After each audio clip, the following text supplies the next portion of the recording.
आतंकवादियों को माफ करना या ना करना ये ऊपर वाले का काम है, लेकिन आतंकवादियों को ऊपर वाले तक पहुंचा देना ये इंडियन आर्मी का काम है। आम कितना भी पीला हो जाए लोग दबा के चेक करते हैं पका है कि नहीं है, क्योंकि पता है कि दब जाएगा। और बेल कोई दबा के नहीं चेक करता है। क्या सब इनको लगा कि भाग रहा है भारतीय, मारो गजवाए हिंद, अरे ससुरा गजवा हिंद तुम्हारा बाप आ रहा है। मीडिया ने छाप दिया भारत के लाल बहादुर शास्त्री को लाल कहा जाता है, भारत के लाल ने ताशकंद में भारत को बेच दिया। बेचारे लाल बहादुर शास्त्री साइन किए और रूम में गए, हार्ट अटैक से मर गए। अरे आज नहीं तो कल तो मराना ही मराना, मरे जाए आदमी, कौन दिक्कत है यहाँ पे, कौन मरे आदमी 70 साल जी के क्या कर लेगा। ये बताओ ना, बेड पे मरोगे, बेड नंबर 36 मर गया, ऐसे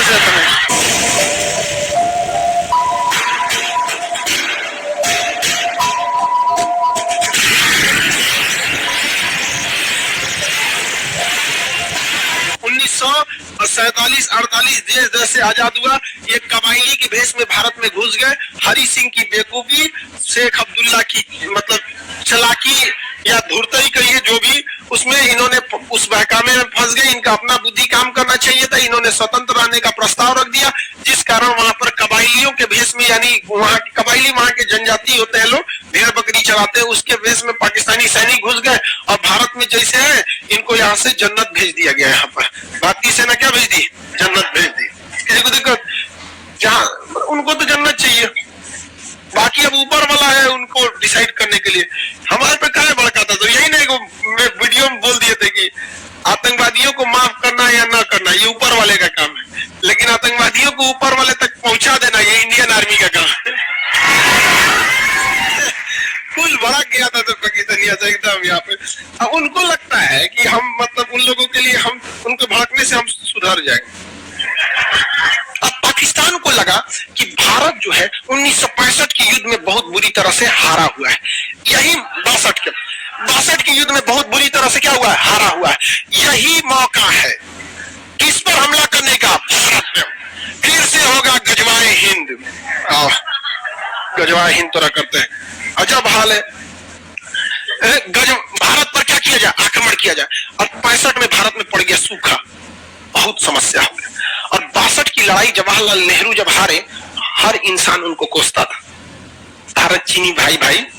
इंदिरा गांधी की पढ़ी लिखी, कोई भी बोलेगा ना एयरफोर्स का यूज क्यों नहीं किया, लेकिन समस्या भाई। फिर हम आपसे भी पूछते हैं, नेहरू को छोड़िए, आपका विधायक भी एक तमाचा मार सकते हैं, नहीं मार सकते, ये गलती है। लेकिन हमारे बैच के तो मार दीजिएगा, नहीं समझे, दे दीजिएगा यहाँ पर, कोई दिक्कत नहीं जी। अमर होके थोड़े आए हैं, अमर होके आए हैं, नहीं कोई दिक्कत नहीं है। आप देखिएगा मिर्जापुर मूवी में गोली, मुन्ना भैया गोली उसी को मारा है जिसने दोबारा पलट के नहीं चलाया। मारे गुड्डू पंडित को मारे हैं। आम कितना भी पीला हो जाए लोग दबा के चेक करते हैं पका है कि नहीं है, क्योंकि पता है कि दब जाएगा। और बेल कोई दबा के नहीं चेक करता है, पता नहीं दबेगा यहाँ पर, समझा कि नहीं। भारत की भी थोड़ी गलती हो जाती है। अब यहाँ पे भारत में पड़ गया सूखा, और 62 की लड़ाई में हम लोग बहुत बुरी तरह हारे थे, सेना का मनोबल एकदम टूटा था। पाकिस्तान ने कह दिया गुजरात का कच्छ मेरा है।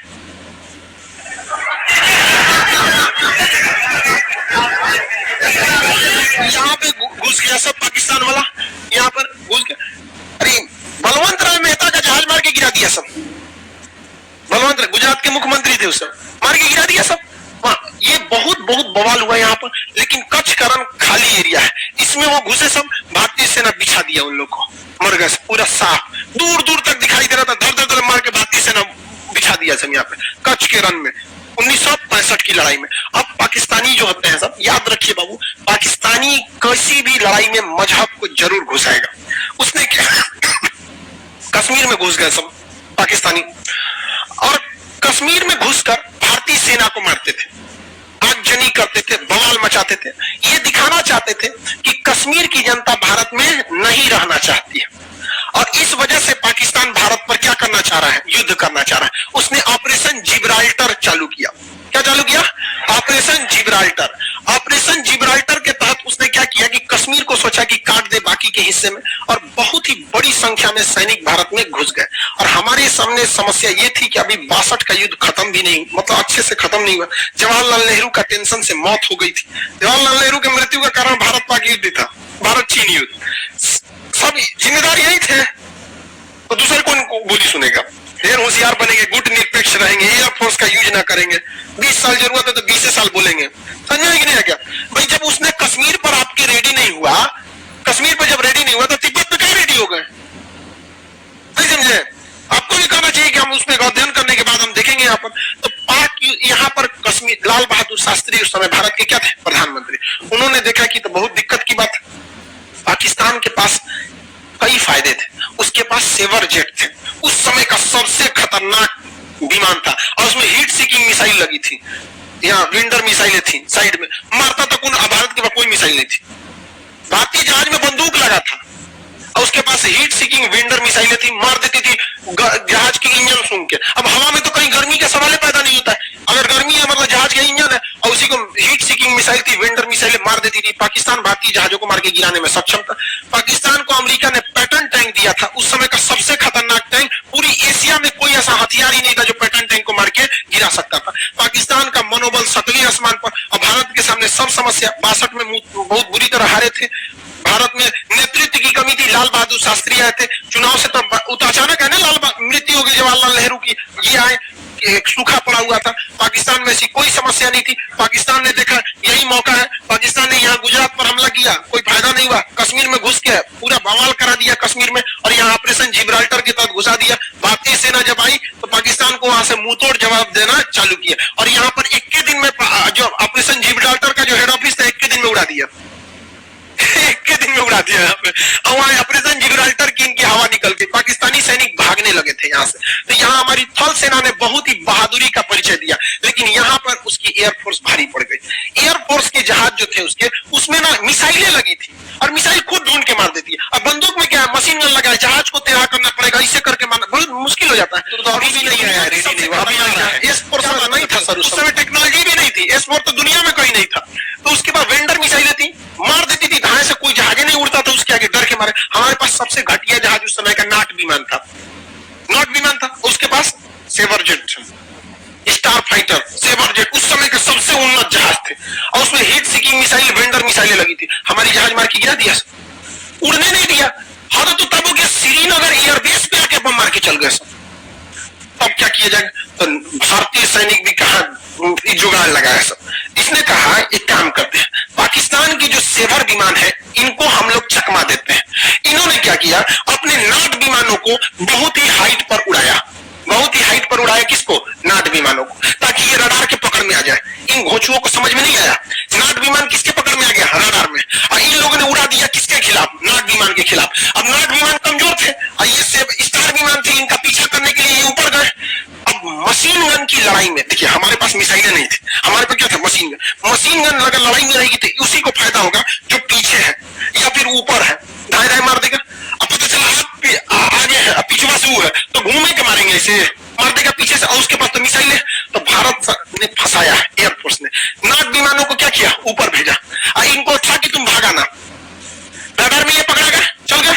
और नीचे से भारत ने बाकी के 10 ठो नाट विमान को नीचे से उड़ा दिया। इसे ये रडार में आईवे नहीं किया, इन घोचुओं को पता नहीं है, ये मारने गया सब उसको, ये मारने का इसको, ये चल गया सब हाइट से, इधर से ले आइए, इधर से क्या हो गया, सब भाग गया सब। इनको लगा कि भाग रहा है भारतीय, मारो गजवा हिंद, अरे ससुरा गजवा हिंद, तुम्हारा बाप आ रहा है।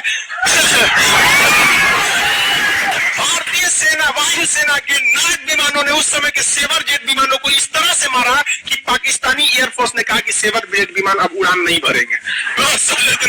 इसे कहते हैं खौफ। क्या होता है यहाँ पर, और ये हमेशा से होता रहा है। अमेरिका में कमेटी बैठाई गई कि नाट विमान कैसे मार दिया रे उसको, स्टार विमान, नाट विमान, यही होते रहेगा। अब समस्या समझिए, उस चोटों के पास बहुत दुविधा थी, अगर वो इसके खिलाफ उड़ान नहीं भरेगा तो ऑलरेडी ये हाइट पे है, मार देगा, और उड़ान भर रहा है तो ये घेर के मारेगा, जाओगे कहां से? नहीं, दोनों हाथ में आगे खाई पीछे कुआं, मरोगे यहाँ पे। एयरफोर्स उसकी चौपट हो गई, और इतना बेहतर, शुरुआत में हमारी एयरफोर्स चौपट हुई थी। इसलिए हमेशा याद रखिएगा, हथियार मायने नहीं रखता है, चला कौन रहा है ये मायने रखता है। आज भी दुनिया, आज भी सबसे विश्वसनीय जहाज, दुनिया में सबसे ज्यादा लड़ाई लड़ा है F-16 जहाज। ये अब बहुत मॉडर्न जहाज है, अमेरिका का ही दिया है। और सेवर जेट भी किसका दिया था? अमेरिका के। और स्टार विमान भी किसने दिया था? अमेरिका ने। Heat seeking missile America, vendor missile America.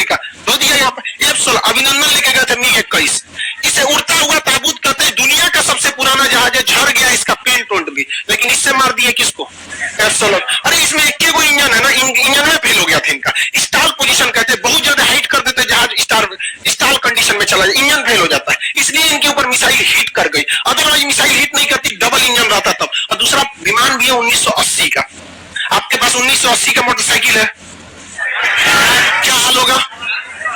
लेकिन हिम्मत देखिए उस आदमी का कि लेके उड़ गया, और किसको मारने के लिए, मारियो दिया उसको, वो तो दूसरा कहा कि मार दिया यहाँ पर। और दूसरी बात, वो पाकिस्तान की टेरिटरी में थे। हिम्मत देखिए, उन सब के पास इतना उन्नत जहाज होने के बावजूद यहाँ नहीं आए, दौड़ा दिए वहां पर। अरे वो तो गलती हो गया ना, सुखोइया पीछे था, सुखोई 30 MKI थोड़ा सा पीछे था, नहीं तो उनका सोचो लाहौर में घुस के उनको तबाही मचा के आता। तो 65 के युद्ध में एयरफोर्स ने क्या कर दिया, धावा बोल दिया, और भारतीय सैनिक तो मनोबल आगे था ही। अरे भाई, एयरफोर्स के चक्कर में ना भारतीय सैनिक आगे नहीं बढ़ रहे थे। जब एयरफोर्स ने भारतीय सेना को कहा कि आप टेंशन मत लो, उनकी एक जहाज नहीं उड़ेगी, तो भारतीय सेना अगले दिन लाहौर पहुंच गई।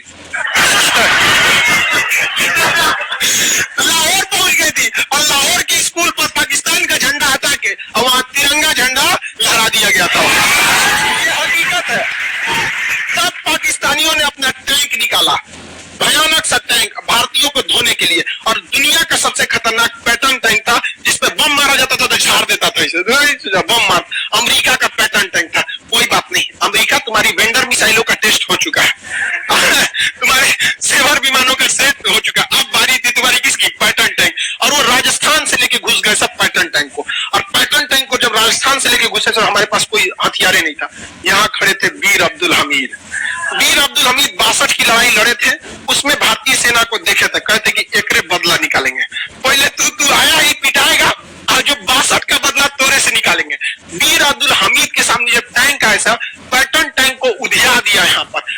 उनके सेना में यह अफवाह फैल गया कि भारत के पास ऐसी भी मिसाइलें हैं जो पैटर्न टैंक को मार सकती है। और पैटर्न टैंक इतना खतरनाक था कि उसके जो कमांडर थे उनको पूर्ण विश्वास था कि दुनिया में कोई भी पैटर्न टैंक को मार नहीं सकता। सबसे आगे अपने पैटर्न टैंक लेके चल रहे थे, मारा वीर अब्दुल हमीद, पहले उन्हें उड़ा दिया। सेनापति मर गए वहां पर। सेनापति मरने के बावजूद उस सेनापति ब्रिगेडियर की पत्नी हाथ में सफेद झंडा लेके जब भारत में आई थी ना कि मेरे पति का लाश दे दीजिए, उनका जनाजा पढ़ना है, तो भारतीय सैनिकों ने पहले उसको चाय पिलाया था बैठाकर। और यही हिंदुस्तान में है जहां विदेशियों के आक्रमण से हमारी छतरानियों को जौहर करना पड़ा था। यह फर्क होता है कि इंसान और एक जानवर में। हम दुश्मनी में भी इंसानियत रखते हैं, पहले चाय पिलाया था बैठ के, और उनकी लाश ना दिए थे, कहते इनका हम लोगों ने इज्जत से दफना दिया यहाँ पर, और वापस उनको भेज दिया गया था। फिर उन्हें कहा गया था कि मरे हुए बहुत टाइम हो गया, लाश को मत छोड़ेंगे तो जानवर खा लेंगे। हम लोगों ने जनाजा पढ़ा के उनकी लाश को दफना दिया गया। आप जा सकती हैं, हम आपको फिलहाल चाय के सिवा और कुछ नहीं दे सकते हैं। आप वापस वो चली गई थी। ये हमें और आप में भी होना चाहिए। दुश्मनी में हमें अपनी संस्कृति को धूमिल नहीं करना है। ये गौरव से हमेशा ये याद रखेंगे। हम तो ये भी चाहते तो गोली मार देते उसको, लेकिन इतिहास में कभी नहीं मिट सकते थे कि भारतीय सेना ने एक विधवा के ऊपर हाथ उठाया, कभी नहीं हो सकता। तो इस बात में हमें गर्व होना चाहिए, और हमें इस संस्कृति को हमेशा से बचा के रखें। उसके बाद अगले दिन से तो वीर अब्दुल हमीद के जो गोले बरसने लगे थे, तो वहां पे RCL गन था, वो मतलब बहुत नॉर्मल बंदूक होता, टैंक को नहीं मार सकता था, लेकिन हर टैंक का कुछ कमजोर हिस्सा होता था, वहां वो हमला करते थे। लेकिन किस्मत कुछ और मंजूर था, भारतीय सेना के टैंक और वीर अब्दुल हमीद की RCL जीप और पैटर्न टैंक आमने सामने हो गए। दोनों ने एक साथ गोला मार दिया। यहाँ पर यहाँ वीर अब्दुल हमीद के चिथड़े उड़ गए, उनकी बॉडी भी अच्छे से नहीं मिली थी, कुछ टुकड़े बचे थे, वहीं उन्हें शहीद में दफना दिया गया। यहाँ धामोपुर गांव है, गाजीपुर डिस्ट्रिक्ट, उत्तर प्रदेश में, वहां पर उनके आज भी वीर अब्दुल हमीद के याद में स्मारक बनाया गया है। इसके बाद भारतीय सेना का खून खौला, भारतीय सेना ने यहाँ नहर खोल दिया। नहर का पानी इतना बढ़ गया कि इतना पानी लग गया वहां पर, और वहां का टैंक जाम में फंस गया यहाँ पर। और उसके बाद हाल ये हुआ कि भारत ने 100 टैंक को मारकर गिरा दिया। इतिहास में पूरी एकमात्र भारत पाकिस्तान का सीमा है जहां आदमी का नहीं, टैंकों का कब्र बना हुआ है। टैंक अभी भी है, टैंक का कब्र बना हुआ है, वहां स्पष्ट टैंक के लिखा हुआ है, पाकिस्तानी टैंक नंबर प्लेट के साथ। आगे ले जाओ, यहाँ पर इतना ढूंढ के रख दिया था यहाँ पर। तो अब इसके बाद बच गई नेवी। तो नेवी के पास एक ऐसी जहाज थी, पानी वाली जहाज, जो बहुत सटीक मिसाइल मारती थी, लेकिन उसका ज्यादा रेंज नहीं था, जिसे कॉर्वेट कहते हैं, ज्यादा रेंज नहीं था। अब उसको कराची बंदरगाह तक ले कैसे जाए? तो भारत वालों को जुगाड़ का कमी है, यहाँ गाड़ी का इंजन फेल होता है, बांध के ले जाता है। तो भारतीय नौसेना ने उस मिसाइल मारने वाले जहाज को बांध के ले गए थे सब। कहां पर? कराची बंदरगाह पर। और कराची बंदरगाह के जितने भी जहाज थे सबको मार दिया था। पाकिस्तानी नेवी ने आदेश दिया अपनी नौसेना को कि समुद्र में मत जाओ, समुद्र में मत जाओ। रूस के थल नौसेना प्रमुख माथा पीट रहे थे कि यार मारा कैसे उसको, क्योंकि ये मिसाइल रक्षा करने के लिए। अब S-400 किस लिए है? रक्षा करने। अब ओकरा कोई ले जाके दूसरे पे हमला कर दे तो रूस नहीं कर रहे, यही का किया है तुम्हें। रक्षा करने वाला ना मिसाइल है कि तुम्हारे ऊपर कोई मारेगा तुम मारना। कहेंगे हम बता रहे ना कैसे बांध के ले गए थे और वहां ले जाके खड़ा कर दिए और इसके और आया तो मार के गिरा दिया। सर मार के धो दिया। पाकिस्तानी नेवी का हालत खराब हो गया। कराची बंदरगाह से भाग गए थे वो लोग ग्वादर बंदरगाह पे छोड़ के, कहे बाहर में जाओ। एयरफोर्स मराई, नेवी मराई, थल सेना मराई, सब मराई, फिर भी इन्हें गजवाए हिंद चाहिए। अरे छोटो कहीं के तुमको कौन समझाए यहाँ पर। इसके बाद लाल बहादुर शाह, रूस जो था ये नहीं चाहता, क्योंकि अमेरिका और रूस के बीच में विवाद चल रहा था उस समय। सेम क्यूबा संकट चल रहा था। क्या चल रहा था? क्यूबा संकट। क्यूबा कहाँ? अमेरिका के पास है। क्यूबा संकट चल रहा था। लगने तो यहाँ पे मार चल रहा है, यहाँ खत्म कैसे? तो मार जब तक खत्म नहीं होगा तब तक हमको लगता है हमको सेना में छाटा था सब, इसीलिए बोलता है तुम बहुत बोलता है। हम रहते वहां पे ना, हम मार करा दिए रहते, में जो सोचा कूद जाते हम मराते तो पीछे सेना आईबे करती। आई हो गया, जम गया, बजर गया, यहाँ पे बात खत्म। यार अरे आज नहीं तो कल तो मराना ही मराना, मरा जाए आदमी, कौन दिक्कत है यहाँ पे? कौन मरा आदमी 70 साल जी के क्या कर लेगा? ये बताओ ना, बेड पे मरोगे, बेड नंबर 36 मर गया, क्या फायदा है यहाँ पे? बुढ़ौती में मर के पतो अगर आएगी, बुढ़ा मरता नहीं है यहाँ। बेहतरीन है ना यहाँ पे, वो जवानी जवानी नहीं जिसकी कोई कहानी न हो। तो चीन चाहता नहीं था, सुनिए ध्यान से, यहाँ पर था क्यूबा संकट। यहाँ क्या था? क्यूबा। रूस ससुरा यहाँ आके परमाणु बम लगा दिया था। किसको मारने के लिए? अमेरिका को। और अमेरिका तुर्की में आके परमाणु बम लगा दिया। किसको मारने के लिए? रूस। अल्लाह, तृतीय विश्व युद्ध की तैयारी चल रही थी। अब रूस चाहता था कि दूसरे जगह पे युद्ध ना हो। पाकिस्तान किसका साथ दे रहा था? अमेरिका किसका साथ? पाकिस्तान। रूस किसका साथ दे रहा? भारत। तो इन दोनों के बीच में ताशकंद में समझौता मुद्दा गया। भारत लाहौर तक कब्जा कर लिया था। ताशकंद समझौता में रूस ने भारत का साथ नहीं दिया। वो केवल कॉम्प्रोमाइज कराना चाहता था। और लाल बहादुर शास्त्री पर सारे लोगों पर दबाव बनाया गया। इतना दबाव बनाया गया, कई बार ऐसे भी हो गया आपको बैठा के बीच पूरा गांव दबाव बनाएगा, मजबूरी में साइन करना पड़ेगा। ताशकंद समझौता साइन किया गया और कहा गया कि जो जहां पे कब्जा किया है वापस लौटे। तो पाकिस्तान से कब्जा कौन चीज हुआ था? और हम लोग से लाहौर।